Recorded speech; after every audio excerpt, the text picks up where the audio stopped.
ধরুন এই 450 কোটি বছর বাদে তো সূর্য নিভে যাওয়া সম্ভব।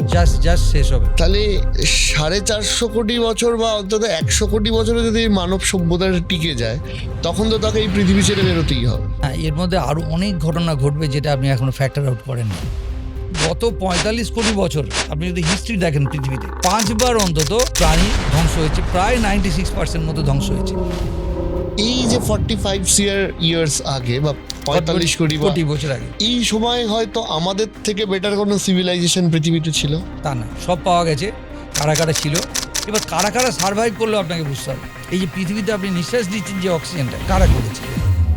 আমরা কি মাল্টিভার্স সম্পর্কে এখনো পর্যন্ত কোনো ধারণা করতে পেরেছি? মাল্টিভার্স হওয়াটা খুব নর্মাল, আপনাকে উদাহরণ সহকারে ব্যাখ্যা করছি।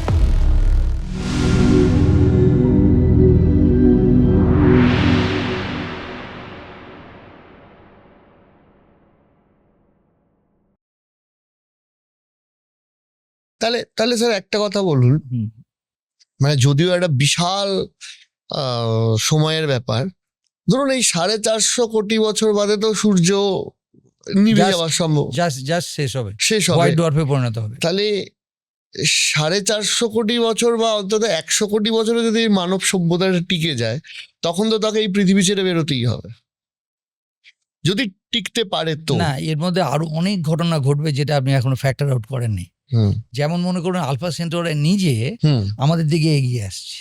আমরাও তো আমাদের গ্যালাকটিক সেন্টারের চারিদিকে ঘুরছি, আলফা সেন্টাউরিও তার চারিদিকে ঘুরছে। এই করতে গিয়ে আলফা সেন্টাউরি পৃথিবীর খুব কাছে চলে আসছে। তখন লাগবে মাত্র 27,000 বছর লাগবে যেতে, ঠিক আছে? তো আপনি ওয়েট করতে পারেন ইচ্ছা করলে, 1.2 মিলিয়ন বছর পরেই আলফা সেন্টাউরিটা কাছাকাছি আসবে। আর এটা গ্লাইস বলে একটা তারা আছে, সোলার সিস্টেমের মধ্যে ঢুকে পড়বে। আচ্ছা, পড়ে একদম মানে প্রতিটি প্ল্যানেটকে তাদের কক্ষচ্যুত করে ফেলবে। মানে এই ঘটনাটার মাঝখানে তার মধ্যে থার্ড একটা ভয়ের কথা বলছি আমি, সেটা হচ্ছে গত 45 কোটি বছর আপনি যদি হিস্ট্রি দেখেন, পৃথিবীতে 5 বার অন্তত প্রাণী ধ্বংস হয়েছে, প্রায় 96% মতো ধ্বংস হয়েছে। 45 কোটি বছর আগে একবার হচ্ছে, 35 কোটি বছর আগে একবার, 25 কোটি, প্রায় এক্স্যাক্টলি রাফলি 10 কোটি বছর পর 25 কোটি বছর পরে, তারপরে হয়েছে মনে করুন 12 কোটি বছর আগে, আর এই 6 কোটি 6.5 কোটি বছর আগে যখন ডাইনোসর ধ্বংস হলো। 99% অব দি যারা জলে বাস করে শেষ, 76 থেকে 78% যারা এতে বাস করতো এতে, আপনি ধরে রাখুন যে নেক্সট 2-3 কোটি বছরও আমরা টিকবো না। আমরা আবার আরেকটা যেটাকে বলবো আমি সিক্স এক্সটিংশন হবেই। মানে আমরা এত অ্যাক্সিলারেট হচ্ছে দেখতে পাচ্ছি, গ্যাপটা আস্তে আস্তে কমছে। ফলে উইদিন 1 crore, মানে আমরা বলি 1 কোটি বছরের মধ্যে অ্যাবসলিউটলি আমরা ধ্বংস হতে বাধ্য, এবং আমাদের 99% ধ্বংস হবে, আবার গোড়া থেকে শুরু হবে। স্যার, এরকম কি সম্ভাবনা ছিল যে এই যে 45 ইয়ার্স আগে বা 45 কোটি বছর আগে বা 35 কোটি বছর আগে, এই সময় হয়তো আমাদের থেকে বেটার কোনো সিভিলাইজেশন পৃথিবীতে ছিল? তা না, সব পাওয়া গেছে। কারা কারা ছিল, এবং এই যে আমরা এই যে পাখি, আজকে যাদেরকে আমরা পাখি বলে দেখছি, তারা ওই যুগে ডাইনোসরের যুগে, ডাইনোসরের ছোট ছোট যেসব ডাইনোসর ছিল যারা বীজ খেয়ে বেঁচে থাকতো, সেই ডাইনোসরগুলোই কিন্তু ইভলভ করে পাখি হয়েছে। আচ্ছা, মানে আজকে যে জন্তুগুলো দেখছেন আপনি, তারা সাইজে ছোট হয়েছে, ওই যে 2-3% বেঁচে ছিল ওখান থেকে এসেছে, তাদের ইভলভ করে করে। এই যে মনে করুন মানুষ, যে জন্তুগুলো 4 পেয়ে জন্তু ছিল, জলের নিচে যেত, এবার কারা কারা সার্ভাইভ করলো আপনাকে বুঝতে হবে। যে এনভায়রনমেন্টাল ক্যাটাস্ট্রফি হয়েছে, যারা সমুদ্রের নিচে ঢুকে যেতে পারলো, জলের নিচে কিংবা মাটির নিচে খুঁড়ে যেতে পারলো, তারা বেঁচে গেল। আচ্ছা, মনে করুন শামুক, সহজেই দেখবেন মাটির মধ্যে, বালির মধ্যে ঢুকে পড়ে। আচ্ছা, এই শামুক কিন্তু বহুকালের পুরনো। কুমির বহুকালের পুরনো। তারপরে ইঁদুর, যে ছোট ছোট মাটির নিচে ঢুকে যেতে পারে। এবার এগুলো থেকে ইভলভ করে কিন্তু আমরা হয়েছি। মানে জলের মধ্যে যে 4 পেয়ে জন্তু যেটা ঘুরে বেড়াতো অদ্ভুত দেখতে, তারাই আস্তে আস্তে ল্যান্ডে এলো, তারাই বাঘ ছাগলে পরিণত হলো, এবং তাদের মধ্যে থেকে ইভলভ করে করে শিম্পাঞ্জি থেকে শুরু করে মানুষ হলো। এগুলো সমস্ত রিসেন্ট ঘটনা, মানে গত 6.5 কোটি বছরের মধ্যে হয়েছে। তার আগে যেগুলো হয়েছে সেগুলো সব একদম অদ্ভুত ধরনের জন্তু ছিল। মনে করুন ডাইনোসর 10 তলা বাড়ির মতো লম্বা, কিন্তু বড় বড় ডিম পারত। এবার সেই জন্তুগুলো 90% মারা গেল, কেন? সূর্য ঢেকে দিল আমাদের, মানে ধুলোবালিতে না, যে অ্যাস্টেরয়েডটা এসে পড়লো ইউকাতান পেনিনসুলারে, সে তার যে সেখান থেকে যে ইজেক্টারটা হলো, সেই ইজেক্টার প্রায় মাসখানেক মতো ঢেকে রাখলো সূর্যকে। এবার ওরা যেহেতু কিছুক্ষণ জলের মধ্যে থাকে, কিছুক্ষণ বাইরে থাকে, আপনি দেখেছেন কুমির টুমিররা, সরীসৃপ প্রাণীরা ন্যাচারাল সব কটা মারা গেল, অধিকাংশই মারা গেল। কিন্তু যারা যারা অত ক্রিটিক্যাল এর উপর নির্ভর করে না আর কি, ক্রিটিক্যালি যাদের সার্ফেস এরিয়া খুব অল্প, কোনো মতে মেটাবলিজম চলছে হয়তো, কিংবা বারোর মধ্যে ঢুকে গিয়ে তাদের টেম্পারেচারটাকে মেনটেন করতে পারছে, সূর্য লাগছে না তাদের, তারা কিন্তু টিকে গেল। এবার তাদের হাত ধরে কিন্তু আমরা সব তৈরি হয়েছি। ফলে আমাদের ওই সময় মানে মানুষ ছিল না, আপনি জন্তু তো মানে সেই সময়তে ছিল আরও লোয়ার লেভেলের। যেমন মনে করুন প্রথম প্রাণী যারা এসছে পৃথিবীতে, এককোষী প্রাণী, আচ্ছা, তার নাম হচ্ছে সায়ানোব্যাকটেরিয়া। ওকে ওকে, সায়ানোব্যাকটেরিয়া, তাও আবার ডিএনএ ছিল না, তাদের ছিল আরএনএ, এবং তাদের মানে কোনো নিউক্লিয়াস ছিল না, কিছু ছিল না। হুম, একটা প্রাণ নামে মাত্র, এই সায়ান কালার থেকে এসেছে। আপনি জানেন সায়ানোব্যাকটেরিয়া সায়ান কালারের, একটা সমুদ্রে পচা পুকুরের ধারে দেখবেন ওপরে এখনো ভাসে একটা নীলচে সবুজ রঙের, একটা গ্রামের দিকে গেলে বুঝতে পারবেন যেসবগুলো মজে যাওয়া পুকুর টুকুর। সেই সায়ানোব্যাকটেরিয়ার কাজ কি ছিল বলুন তো? 370 কোটি বছর আগে ছিল, তারাই প্রথম প্রাণ। এমনকি মঙ্গল গ্রহ পর্যন্ত যখন প্রাণ এলো, প্রাণ মানে আসার যখন একই টাইমে, সেই সায়ানোব্যাকটেরিয়াই তৈরি হওয়ার চান্সটা বেশি, এবং তারপরে আর মঙ্গল গ্রহ ইভলভ করেনি, কারণ আচ্ছা। সমুদ্রটা, ওখান থেকে সমুদ্র উদা হয়ে গেল। এই 350 কোটি বছর আগে মঙ্গলেও জল থাকার সম্ভাবনা অবশ্যই ছিল? ছিল তো, ছিল। অবশ্যই থাকা কি, এখন তো দেখছি আমাদের কিউরিওসিটি ঘুরে বেড়াচ্ছে, সে তো জল নদী সব তো খুঁজে পাচ্ছে। কিন্তু যেটা হলো, মঙ্গল গ্রহে আস্তে আস্তে ম্যাগনেটিক ফিল্ডটা মঙ্গল গ্রহ থেকে চলে গেল। যেই ম্যাগনেটিক ফিল্ডটা কারণ মঙ্গল গ্রহের সাইজটা ছোট, পৃথিবীর থেকে ছোট, যেই চলে গেল ম্যাগনেটিক ফিল্ডের সঙ্গে সঙ্গে কসমিক রে এসে বম্বার্ড করতে শুরু করলো তার অ্যাটমসফিয়ারটাকে তারা উড়িয়ে দিল। এবার সমুদ্র কি করলো, যে অ্যাটমসফিয়ারটা ডেন্সিটি কমে গেছে, সমুদ্রটা বাষ্প হতে শুরু করলো তাড়াতাড়ি, কারণ ভ্যাকুয়াম, প্রকৃতি শূন্যতা সয় না, সেই করে সমুদ্রটা গেল উদা হয়ে এবং এসকেপ ভেলোসিটি করে বেরিয়ে গেল। ফলে প্রাণ আস্তে আস্তে আর এলো, কিন্তু ঠিক ডেভেলপ করলো না। অর্গানিক প্রচুর পাওয়া গেছে এইভাবে কিউরিওসিটিতে, আচ্ছা, সব অর্গানিক এলিমেন্টগুলো পাওয়া গেছে, হয়তো মানে সায়ানোব্যাকটেরিয়া লেভেলে অবধি। আচ্ছা, এবার কিন্তু আমাদের কেসে কি হলো, আমাদের কেসে সায়ানোব্যাকটেরিয়ার রোল সম্পূর্ণ আলাদা। সে 100 কোটি বছর ধরে কিন্তু মানে অক্সিজেন তৈরি করলো। এই যে পৃথিবীতে আপনি নিঃশ্বাস নিচ্ছেন যে অক্সিজেনটা, কারা করেছে? পৃথিবী যখন তৈরি হয়েছিল এতটুকু অক্সিজেন ছিল না। আচ্ছা, এই অক্সিজেনটাকে তৈরি করে, মানে ওই ফটোসিনথেসিস করে সায়ানোব্যাকটেরিয়াগুলো বসে বসে অক্সিজেন তৈরি করে গেছে 100 কোটি বছর ধরে। এবং তার অক্সিজেনগুলো প্রথম কি করলো, মিথেন যারা ছিল, সঙ্গে সঙ্গে অক্সিজেনটাকে কাজে লাগিয়ে মিথাইল অ্যালকোহল বানিয়ে ফেললো, কি মানে অ্যাসিড অ্যালডিহাইড সব বানাতে শুরু করলো বিভিন্ন। সেইটাকে যখন স্যাচুরেট করে গেল, যেটুকু বাঁচলো সেইটা অ্যাটমসফিয়ারে জমতে শুরু করলো। এবং তার এভিডেন্স সব জায়গাতেই পাওয়া গেছে, অস্ট্রেলিয়াতে আছে, বিভিন্ন জায়গাতে দেখবেন, আপনি দেখতেই পাবেন যে ফেরাস অক্সাইডটা ফেরিক অক্সাইড হয়ে গেল। হ্যাঁ, মানে আপনি দেখতে পাচ্ছেন ব্যান্ডের আয়রন বলি আমরা, লাল টকটকে ব্যান্ডের আয়রন পাওয়া যাচ্ছে প্রায় 350 কোটি বছর আগে। ওরা 100 কোটি বছর ধরে বাতাসটা যখন করলো, তারপরে প্রাণ আসার, মানে মনোসেলুলার থেকে মাল্টিসেলুলার, এই যে লাইফটা, তারপরে আগে সায়ানোব্যাকটেরিয়া ডিএনএ ওয়ার্ল্ড, সেখান থেকে আরএনএ ওয়ার্ল্ড এসেছে অনেক দেরিতে।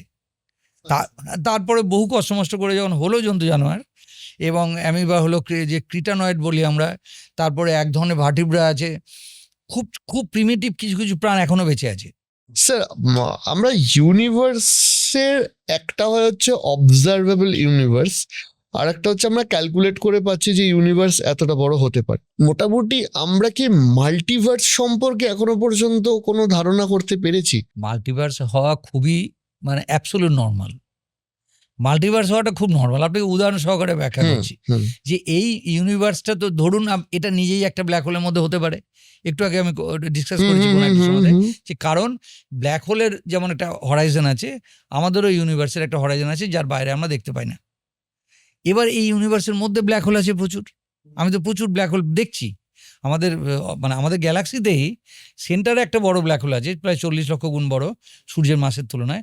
কিন্তু এতে আপনার গ্যালাকটিক ডিস্কে প্লেনের মধ্যে অন্তত পক্ষে 1000, মনে করুন অলরেডি আবিষ্কার হয়ে গেছে প্রায় অন্তত পক্ষে 53 কি 54খানা কনফার্ম ছোট ছোট গ্যালাকটিক প্লেনটা কি? প্লেনটা হচ্ছে, দেখুন আমাদের গ্যালাক্সি তো স্পাইরাল গ্যালাক্সি, মানে এইভাবে ঘুরছে ম্যাটারটা। এবার ম্যাটারটা যখন ঘোরে, তাহলে একটা এক্সট্রা ফোর্স থাকে সেন্ট্রিফিউগাল ফোর্স, বাইরের দিকে। বাইরের দিকে থাকে। হুম ধরুন আপনি একটা স্ফেরিক্যাল জিনিস দিয়ে শুরু করেছেন গ্যাস দিয়ে, কিন্তু গ্যাসটা ঘুরছে। আমি একটু আগে বলেছি যে অ্যাঙ্গুলার মোমেন্টামকে তাড়ানো যে মানে খুব কঠিন। কেউ যদি ঘুরতে থাকে তার রোটেশন যেটা, তার যে কৌণিক গতিবেগ কিংবা কৌণিক ভরবেগ যাকে বলে, সেটাকে তাড়াতে কিন্তু কাঠখড় পোড়াতে হবে। হুম সেইটা যদি থাকে তাহলে ওর সেন্ট্রিফিউগাল ফোর্সটা হয় ইকুয়েটোরিয়াল প্লেনে, বিষুবরেখা বরাবর। হুম তাহলে ও যদি কোলাপস করে ভার্টিক্যাল ডিরেকশনে, কেউ বাধা দিচ্ছে না। ওপর থেকে নিচে তো সেন্ট্রিফিউগাল ফোর্স নেই, না, বাইরের দিকে আছে। সাইড দিকে আছে। হুম ফলে অধিকাংশগুলোই তখন তৈরি হয় ডিস্ক লাইক ফিচার হয়। আপনি ওপর থেকে চ্যাপটা হয়ে গেলেন, কিন্তু সাইড থেকে আর আসতে পারছেন না। যেমন করে solar system, entire solar system গ্যাসটা যখন তৈরি হতে শুরু করলো, গ্যাসটা হয়তো স্ফেরিক্যাল ছিল, কিন্তু আলতো করে ঘুরছিল 2 মিটার পার সেকেন্ড ধরুন। কিন্তু ওটাই যখন কোলাপস করতে করতে কাছে এলো, অ্যাঙ্গুলার মোমেন্টাম কনজার্ভ হলো, স্পিন হলো, সেন্ট্রিফিউগাল ফোর্স ওপর থেকে কোলাপস করলো, সাইডটা কোলাপস করতে পারলো না। হুম এবার এখানে সব প্ল্যানেটগুলো ফর্ম করলো, সব কটা এক প্লেনের মধ্যে, হুম যেটাকে আমরা ইক্লিপ্টিক বলি। এই যে প্ল্যানেটগুলো মাঝে মধ্যে বলে না যে এক লাইনে চলে এসেছে, হুম কেন? ওরা সবাই এক প্লেনে আছে। হুম। সেই প্লেনটা কোন প্লেন? যে প্লেনটা অ্যাঙ্গুলার মোমেন্টাম সেন্ট্রিফিউগাল ফোর্স দিয়ে ঠেলে রেখেছে। আচ্ছা, বুঝতে পেরেছেন তো? পুরোটাই এবার- ফিজিক্স। ফিজিক্স ছাড়া আপনি কি করে কি কেমিস্ট্রির মধ্যে যে বায়োলজি যা চলছে সব ফিজিক্যাল ল, কারণ ফিজিক্যাল যে প্রত্যেকটা লই ব্যবহার হচ্ছে বিভিন্ন টপিকের মধ্যে। হুম এইখানেও তাই, এইখানেও যেটা হচ্ছে স্পাইরাল স্ট্রাকচারটা ফর্ম করেছে। এবার মনে করুন দুটো স্পাইরাল স্ট্রাকচার অ্যানোমিটার সঙ্গে আমরা খুব শীঘ্রই ধাক্কা লাগবে। হুম এবার ধাক্কা লাগতে গেলেই সেটা একটা স্ফেরিকে দেখবেন আপনি, ধাক্কা লাগার পরে অসিলেট করবে, কারণ একজন ধাক্কা লেগে তো আর বসে পড়বে না, এ তো বন্ধু না। হুম ওরা অসিলেট করতে থাকবে ন্যাচারালি, কারণ ওরা যে মোমেন্টাম নিয়ে এলো, ফিরে গিয়ে আবার দেখবে আবার গ্র্যাভিটি টানছে, আবার ফিরে আসছে, আবার টানছে, এই করতে করতে বসে পড়বে। এই করতে গিয়ে দেখবেন একটা ইলিপ্টিক্যাল গ্যালাক্সি তৈরি হবে, যার অ্যাঙ্গুলার মোমেন্টাম মোটামুটি ক্যান্সেল হয়ে গেছে, গ্যাসগুলো এরকম গোলাকার, আপনি প্রচুর ইলিপ্টিক্যাল গ্যালাক্সি দেখতে পান, আচ্ছা, অলরেডি মহাবিশ্বে সেগুলো ফর্ম হয়েছে। প্রচুর, এবং অধিকাংশ এই কোলাপস করেই হয়েছে। গ্যালাক্সিগুলো কন্টিনিউয়াসলি ধাক্কা মেরে যাচ্ছে একজন একে আরেকজন অপরের সাথে।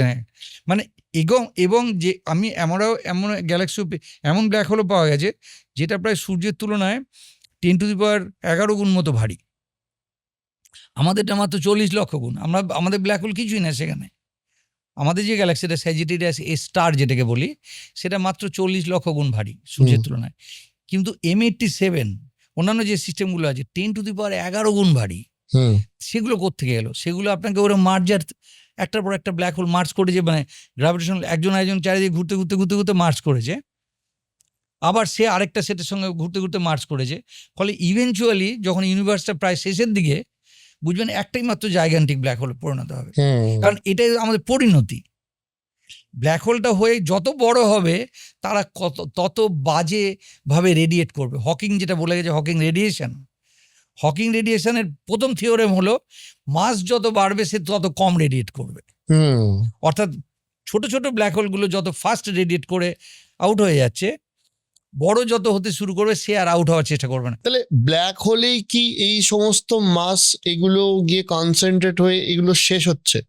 ব্ল্যাক হোলের মধ্যে ঢুকে শেষ পড়ছে। হচ্ছে। তাহলে এই ব্ল্যাক হোল গুলোই কি ভবিষ্যতে বিগ ক্রাঞ্চের দিকে আমাদেরকে নিয়ে যাবে?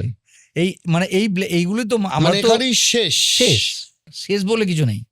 তার কারণটা হচ্ছে শেষ একদল লোককে ওইখানে থামিয়ে দেওয়া উচিত, মানে হুম। ঠিক আছে শেষ।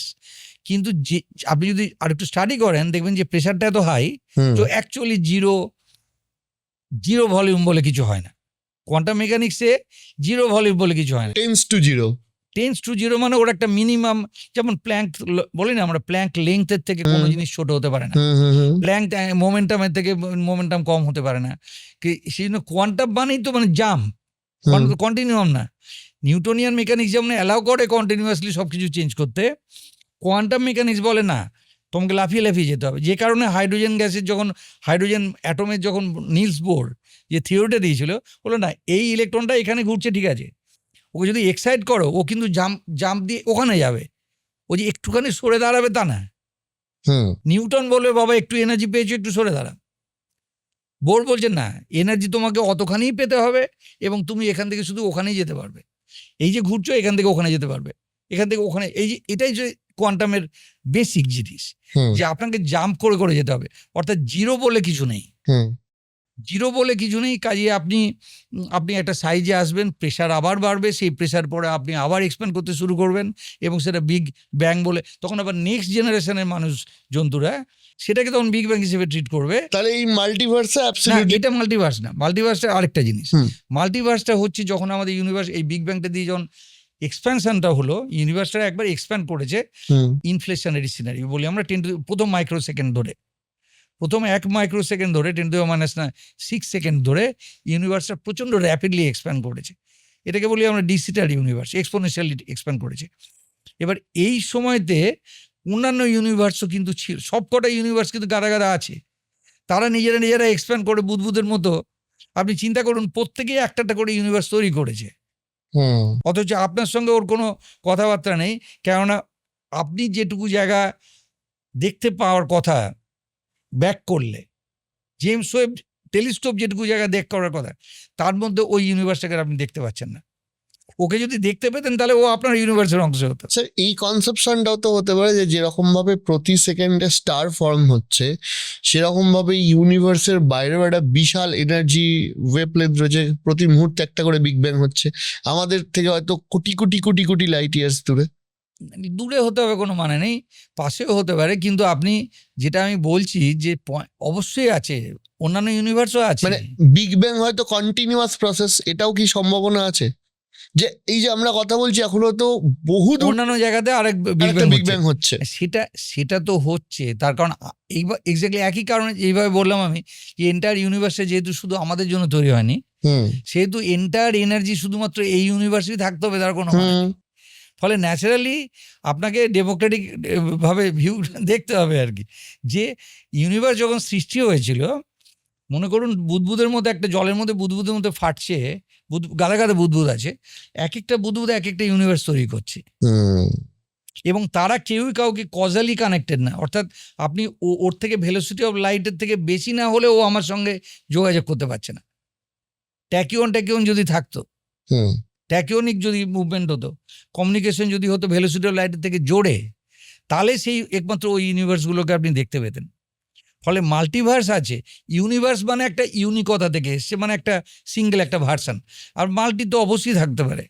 আমরা এইটুকুর মধ্যে বসে আছি, এখন অব্দি এইটুকু জানি। এটুকু জানি, এর থেকে বেশি জানার আমাদের কোনো চান্স নেই।